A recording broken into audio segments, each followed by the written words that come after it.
Salut à toi mec, j'espère que tu vas bien. Bon, je te fais cette petite vidéo pour te poser la question suivante. Qu'est-ce que t'attends pour te reprendre en main? T'es diabétique de type 1. Si t'as cliqué sur cette vidéo, t'as un diabète. Qu'est-ce que tu attends pour te reprendre en main? Pour reprendre en main ta maladie, ta vie en général. Qu'est-ce que t'attends? Tu es peut-être très friand du contenu, on va dire dev perso, sur YouTube, sur Instagram ou autre. C'est sans doute d'ailleurs pour ça que t'es arrivé jusqu'à ma vidéo. Qu'est-ce que t'attends pour te reprendre en main? Pour appliquer ce que tu vois? Parce que la vérité, elle est là, c'est que tu consommes toutes ces vidéos. Je te le dis parce que je suis passé par là. Tu consommes toutes ces vidéos, tout ce contenu. Tu regardes une vidéo, par exemple, sur comment aborder les femmes, euh, comment faire le meilleur entraînement pour avoir des gros bras, comment être discipliné, comment se lever à 6 heures tous les matins, manger ci, manger ça, l'hygiène de vie, bref. Tu regardes peut-être des vidéos pour toutes ces choses-là, la confiance en soi, le regard des autres, et tu n'appliques pas. C'est-à-dire que comment te dire? Tu envoies à ton cerveau un trop plein d'informations, tu envoies 1 milliard d'informations à ton cerveau. Il les assimile. Sur le coup, tu te dis: «Putain, ouais, il a raison, je vais faire ça. Ah ouais, je me sens bien de faire ça. Ah, j'aimerais bien faire ça. Je me vois faire ça». Voilà, tu as compris l'idée. Et en fait, tu n'appliques pas. Tu regardes ça, par exemple, le soir à 22 h, 23 h, minuit ou plus. Tu te dis: «Vas-y, demain, je le fais», et le lendemain, rien ne change.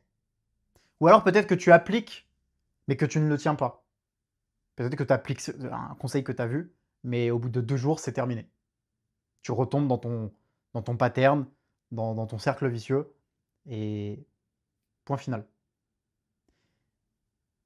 Je te repose la question, qu'est-ce que tu attends pour te reprendre en main? Tu as un diabète de type 1. Je suppose que tu as une relation extrêmement toxique avec. Ou peut-être pas, peut-être que tu as une relation toxique envers toi-même. Peut-être que ton diabète, tu t'en fous en fait, tu le calcules même pas. Le problème, et ça tu le sais très bien, c'est que le diabète, il va venir, comment te dire, te foutre des coups de massue si tu le négliges, si vraiment tu t'en fous, si tu as un problème juste envers toi-même. Moi, par exemple, c'était mon cas entre mes 16-20 ans, enfin plus entre mes 16-19 ans. Mon diabète, ça allait, hein, j'étais pas en guerre contre lui, mais par contre, je le négligeais énormément parce qu'en fait, j'étais en guerre contre moi-même. J'avais peur du regard des autres, je manquais de confiance en moi, je me trouvais moche, j'étais incapable de parler à une fille, voilà, tout ça. Et en fait, le diabète a été, comment on peut dire, ça a été un pot cassé dans l'histoire, tu vois. Et le problème, c'est qu'il me l'a fait payer plus tard. Que tu sois un mec de 20 ans, 25 ans, 30 ans, 35, 40, 45, 50, peu importe l'âge que tu as, si tu entretiens une relation toxique avec ton diabète, et me dis pas le contraire si tu me dis que tu le négliges, juste tu t'en fous, tu le calcules pas, ça reste une relation toxique, parce que, comme je te l'ai dit, il va te le faire payer. Moi, il me l'a fait payer.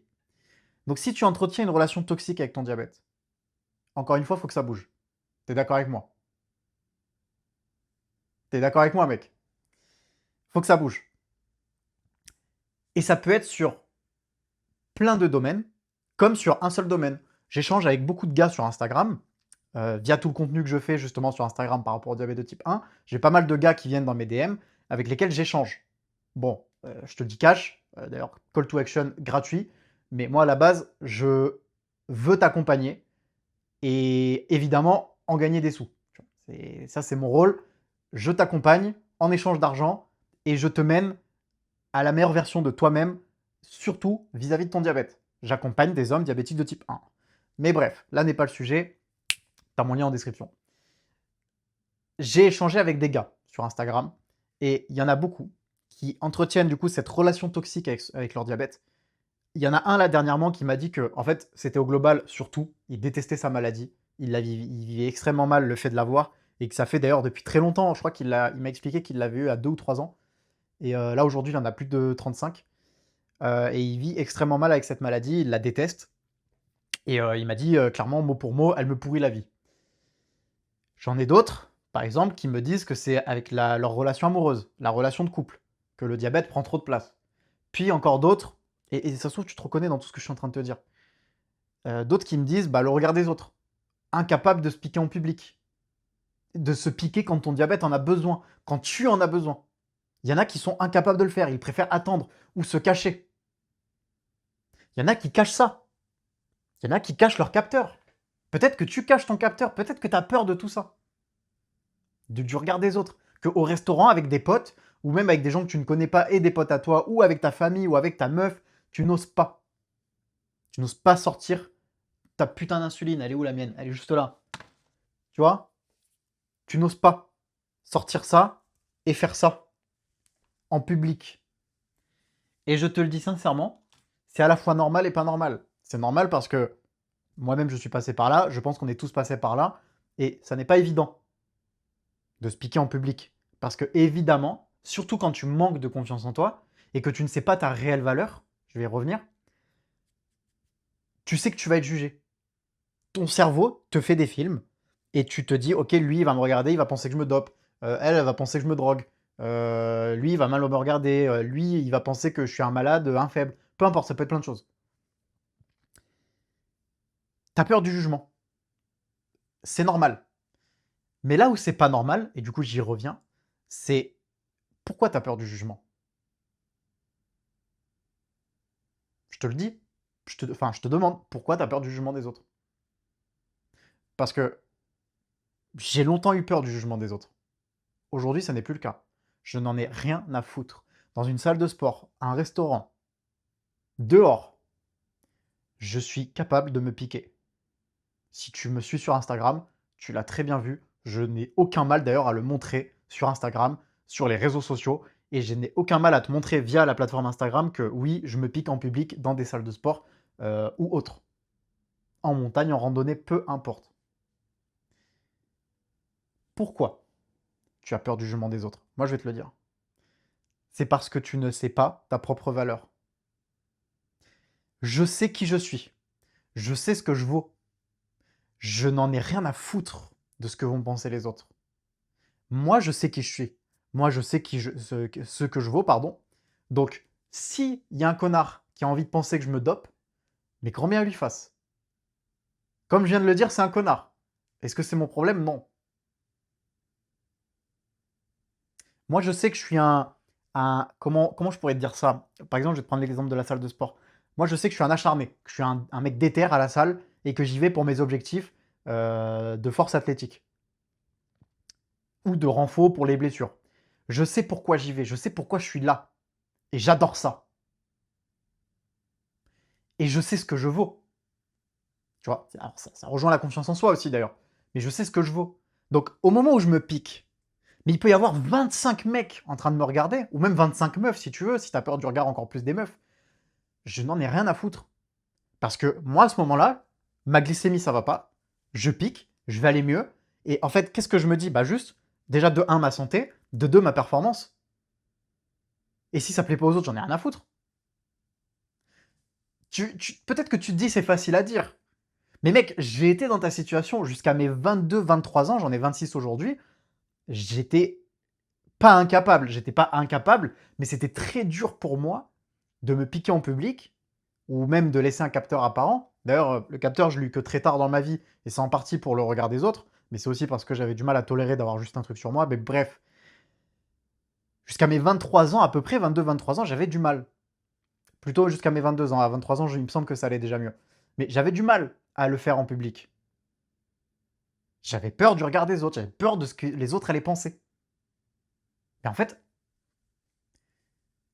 c'est ce que je dis souvent dans mes vidéos où je parle du regard des autres. Là, j'ai un peu dérivé sur ce sujet-là, mais on n'en a rien à péter. En fait, c'est s'il y a un mec qui vraiment, au fond de lui, si en plus tu as un capteur visible, s'il y a un mec qui au fond de lui pense profondément que tu dopes, ou te juge, te traite de faible, si vraiment il y a un mec comme ça, et crois-moi, je pense qu'il n'y en a quasiment pas, c'est un connard. Qui perd dans l'histoire? C'est qui est perdant dans cette histoire-là? Tu crois que c'est toi? Laisse-le être une merde. J'en reviens à la question principale de cette vidéo, qu'est-ce que tu attends pour te reprendre en main? Comme je te l'ai dit, peut-être que tu consommes du contenu, peut-être que là tu consommes mon contenu. Tu vis une relation toxique avec ton diabète. Peut-être, comme je te l'ai dit, que sur tous les plans que je t'ai cités, et il y en a une chier frérot, Il y en a une chier, mais peut-être que sur tous les plans que je t'ai cités, il y en a un où comment te dire, tu vis mal ta relation avec ton diabète. Ton diabète te fait chier, il vient foutre la merde. La nuit, les nuits de sommeil peut-être. Peut-être que tous les jours t'es éclaté parce que tes nuits de sommeil, c'est toujours le bordel à cause du diabète. Peut-être que tu sais pas quoi manger, que tu sais pas comment prendre de la masse ou perdre du gras à cause du diabète. Ça peut être plein de choses. Encore une fois, je te recite la relation avec ta meuf, avec ta famille, avec tes proches, avec tes potes. Les relations sociales, en fait. Les relations, point. Ça peut être toutes ces choses-là. Le sport, la performance, le travail. Peut-être que tu es incapable de prendre une pause au travail pour t'occuper de ton diabète, en fait. Et peut-être que toi, du coup, tu te dis, bah, c'est lui le méchant, il a qu'à pas me faire chier, j'ai qu'à pas avoir cette maladie. Je serai tranquille, j'aurais pas besoin de me dire, putain, faut que je prenne une pause, j'aurais pas cette charge mentale. Oui, c'est sûr. Mais frérot, ton diabète, jusqu'à preuve du contraire, actuellement, on est en 2026, tu vas mourir avec. Mon discours est le suivant. Ton diabète est une force. C'est une putain d'opportunité. Si tu as une relation toxique avec ton diabète, peut-être que mon discours ne va pas te convenir. Je ne dis pas qu'il faut marcher main dans la main avec le diabète et que c'est une chance. Quand je parle d'opportunité, je ne dis pas que c'est une chance. Je ne dis pas que c'est facile. Je ne dis pas que c'est une bonne chose. Ça reste une maladie. Ça reste une saloperie. Je te le dis. Moi qui vis extrêmement bien avec, ça reste une saloperie. Mais c'est comme ça. Ton corps en a décidé autrement. Ton corps a décidé que tu aurais le diabète de type 1. C'est comme ça. Tu dois vivre avec. Tu as un deuxième être à l'intérieur de toi qui s'appelle le diabète. Et si tu t'en occupes mal, comme un gosse, il vient foutre la merde.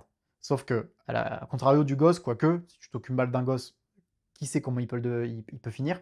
Mais lui, il va te détruire. Le diabète de type 1 va te détruire si tu le négliges, si tu n'en prends pas soin, si tu ne fais pas gaffe. Il va te détruire. Donc, que tu prennes conscience de ça. Alors, je pense que tu as déjà conscience d'ailleurs de toutes les difficultés, toutes les complications et les problèmes de santé que peut t'apporter le diabète. Mais il peut te détruire. Donc, qu'est-ce que tu attends pour te reprendre en main? Qu'est-ce que tu attends là, en finissant? Tu finis cette vidéo là. Là, même s'il faut, ne la finis même pas. Casse-toi maintenant. Casse-toi maintenant et va agir. Frérot, si t'es là, que tu te sens gros ou que tu te sens trop maigre, que tu te sens mal dans ta peau, tu es en train de regarder ma vidéo sur ton téléphone ou sur ton ordi, peu importe. Mec, je te dis là maintenant, casse-toi. Là, si. Casse-toi, casse-toi, va t'entraîner, va manger un truc si t'es trop maigre, va faire un truc. Bouge, mec. Et tu te dis, mais, enfin, j'ai pas envie non plus de tomber dans le pattern du dev perso, tu sais, à la David Goggins, tu vois. Mais vraiment, je te le dis sincèrement, mec, fais quelque chose. Passe à l'action. Qu'est-ce que t'attends pour te reprendre en main? Parce que, encore une fois, le diabète de type 1, peut-être que là, t'as 25 ans, 20 ans, 25 ans. J'en ai 26, je sais très bien ce que c'est. Et tu te dis, au calme. Tu te dis, au calme. Peut-être que t'es célibataire, que tu sors pas de chez toi, et tu te dis, vas-y, au calme. J'ai que 25 ans, il va rien m'arriver. Frérot, quand t'en auras 40, et j'ai discuté avec des hommes de plus de 35-40 ans sur Instagram, qui ont eu des complications aux yeux, aux reins, aux pieds. J'en ai eu. Je peux te le dire qu'ils s'en mordent les doigts, frérot. Ils s'en mordent les doigts. Ils ont vraiment les boules. Donc, même si tu es jeune et que tu te dis au calme, j'ai de la marge, t'as pas de marge. Le diabète de type 1 ne va pas te louper. J'ai eu des glycémies aux alentours des 8-9% d'HbA1c. Et c'est pas ce qu'il y a de pire. Ça se trouve, toi qui regardes cette vidéo, t'as eu bien pire que ça. Ma diabéto, elle m'avait déjà expliqué qu'elle avait des gens qui avaient plus de 10, 11, 12, voire 13% tous les 3 mois. Tu sais très bien de quoi je parle. Mais j'ai eu ces glycémies-là pendant longtemps. Qu'est-ce qui m'est arrivé? J'ai dû me faire opérer des 2 mains.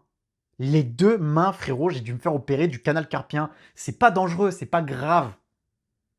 Mais moi qui fais du sport, ça m'a pourri la vie sur le plan sportif. Et je m'en suis mordu les doigts d'avoir mal agi envers mon diabète. Parce qu'il me l'a fait payer. Donc je te le redis encore une fois, je te le redemande. Qu'est-ce que t'attends pour te reprendre en main, putain? T'as une relation toxique avec ton diabète? Change ça. Inverse la tendance. Encore une fois, j'ai parlé de force et d'opportunité. Pourquoi?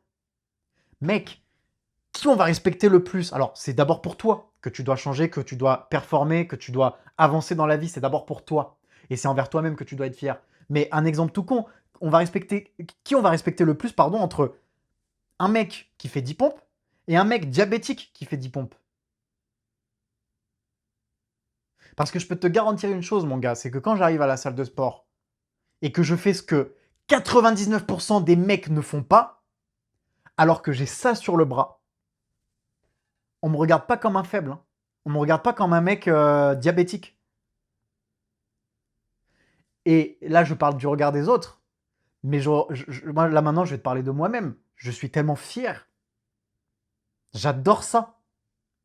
Je me lève tous les matins, je suis hypé, frérot. Donc, trouve-toi des putains d'objectifs qui te font vibrer, déjà pour commencer, pour rester entre guillemets dans la sphère du dev perso. Je te le dis sincèrement, trouve-toi un putain de truc qui te drive.